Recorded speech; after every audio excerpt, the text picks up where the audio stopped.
બેરહેમીપૂર્વક રાતના અંધારામાં બુલડોઝર ફેરવી 80 લાખની કિંમતના, કરોડોની કિંમતના મકાનો તોડી એમને રસ્તે રજળતા કરી દીધા છે.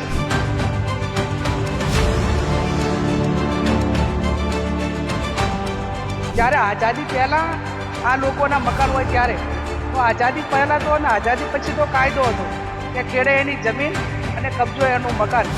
તો આ એ વખતના કાયદા પ્રમાણે ગણવા જોઈએ તો આ કોઈ પણ ગેરકાયદેસર નથી.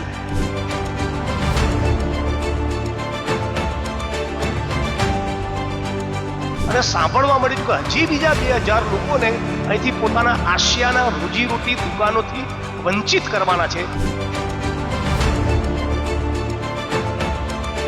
હું મા જગદંબા અંબાજીને પ્રાર્થના કરું કે આવા લોકોને સદબુદ્ધિ આપે અને આવા ગરીબ લોકોને હેરાન કરવા માટેનું બંધ કરે.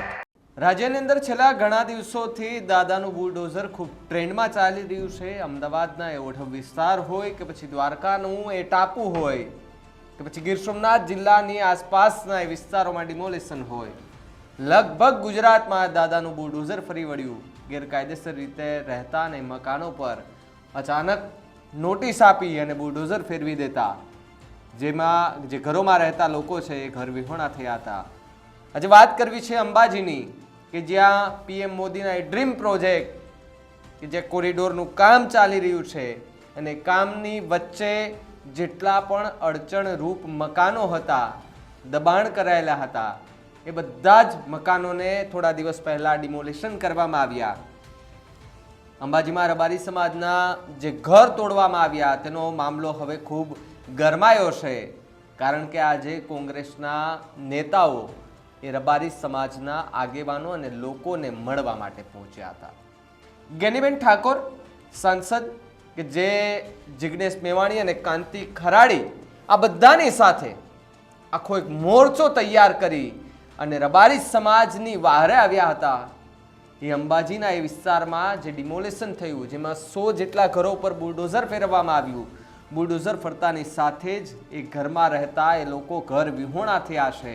રાત્રે કરેલ ડિમોલેશન ઉપર જિગ્નેશ મેવાણી એમણે આકરા પ્રહારો કર્યા છે ને સરકારને ટાંકીને અનેક સવાલો કર્યા છે ને કહ્યું છે કે ગરીબ હિન્દુઓના છાતી ઉપર આ બુલડોઝર રાત્રિમાં ચલાવ્યા છે, કારણ કે જ્યારે લોકો સૂતા હતા ને તમે ત્યારે અચાનક આવ્યા, કહ્યું કે ઘરો ખાલી કરો, અમારે અહીંયા બુલડોઝર ફેરવવાનું છે. આવી તે ક્યાંની નીતિ? ગેનીબેનની પ્રતિક્રિયા સાંભળો પહેલા, કે જેની અંદર એ આખા મુદ્દે કટાક્ષ કરી રહ્યા છે.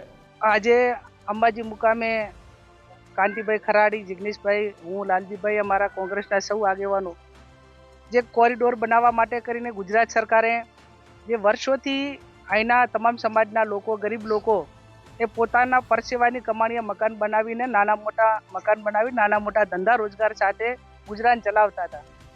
સરકાર કોઈ પણ ડેવલપિંગ કરે એમાં કોઈનો વાંધો ના હોય, પણ જ્યારે આઝાદી પહેલાં આ લોકોના મકાન હોય ત્યારે, તો આઝાદી પહેલાં તો અને આઝાદી પછી તો કાયદો હતો કે ખેડે એની જમીન અને કબજો એનું મકાન. તો આ એ વખતના કાયદા પ્રમાણે ગણવા જોઈએ તો આ કોઈ પણ ગેરકાયદેસર નથી. આ એમની પોતાની માલિકીનો હક ગણાય અને માલિકીનો હક હોય ત્યારે એનું વેલ્યુશન ગણીને જે સ્થળમાં જે મકાન હોય કે આ મકાનનું વેલ્યુશન વર્તમાન સમયમાં આ પ્રમાણે થાય એ પ્રમાણે ગણીને એમને ચૂકવણું કર્યું હોત તો પણ કદાચ અમે પણ એમને સમજાવી અને પ્રયત્નો કરો. આજે પશુપાલન સાથે સંકળાયેલા છે, નાના મોટા ધંધા રોજગાર સાથે સંકળાયેલા છે અને કુદરતને અહીંયા દેર હોય પણ અંધેર ના હોય. મા જગદંબાના સાનિધ્યમાં ગરીબાના આંસુ આ લોકોએ જે પાડ્યા છે એ મા તો હંમેશા એના ચરણોમાં સ્થાન આપે, એ આશીર્વાદ આપે. કોઈનો આત્મા દુભાય એવા આશીર્વાદ કદી મા જગદંબા અંબાજી ના આપે. એટલે હું મા જગદંબા અંબાજીને પ્રાર્થના કરું કે આવા લોકોને સદબુદ્ધિ આપે અને આવા ગરીબ લોકોને હેરાન કરવા માટેનું બંધ કરે.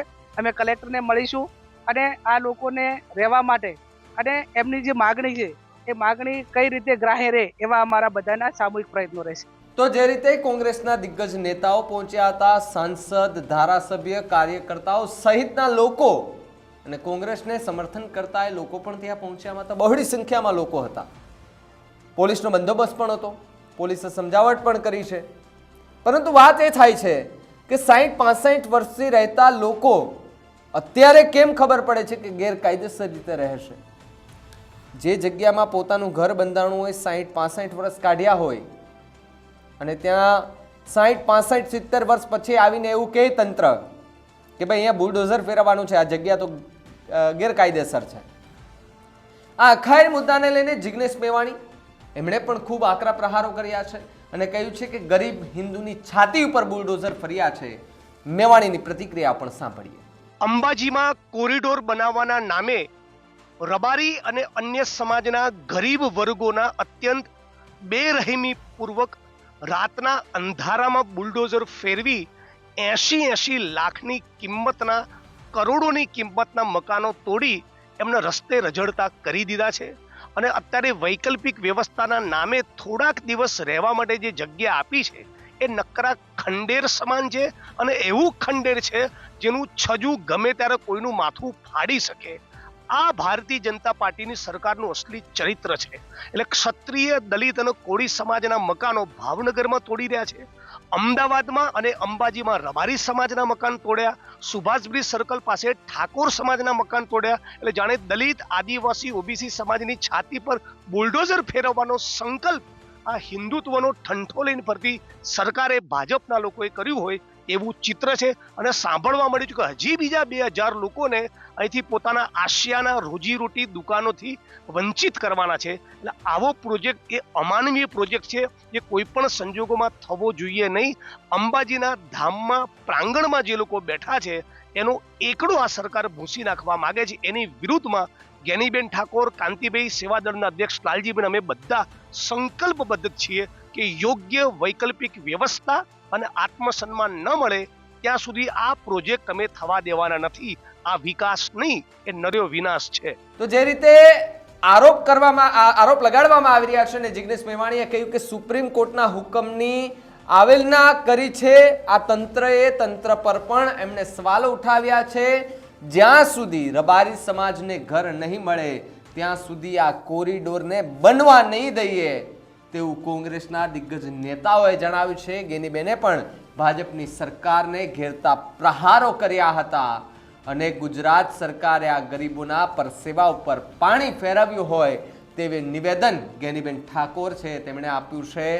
ખડેની જમીન અને રહે તેનું ઘર ના કાયદાને ઘોડીને પી ગયું ગુજરાતની આ સરકાર, તેવા આરોપ સાથે કોંગ્રેસના દિગ્ગજ નેતાઓ એ રબારી સમાજના લોકોને મળવા માટે પહોંચ્યા હતા, સાંત્વના પાઠવવા માટે પહોંચ્યા હતા કે જે લોકોના ઘર તૂટ્યા છે ને, જે લોકો ઘર વિહોણા થયા છે તેમને કઈ રીતે મદદરૂપ થવાય તે હેતુથી વિપક્ષ હવે પોતાની ભૂમિકા ભજવવા માટે મેદાને ઉતરી ગઈ છે.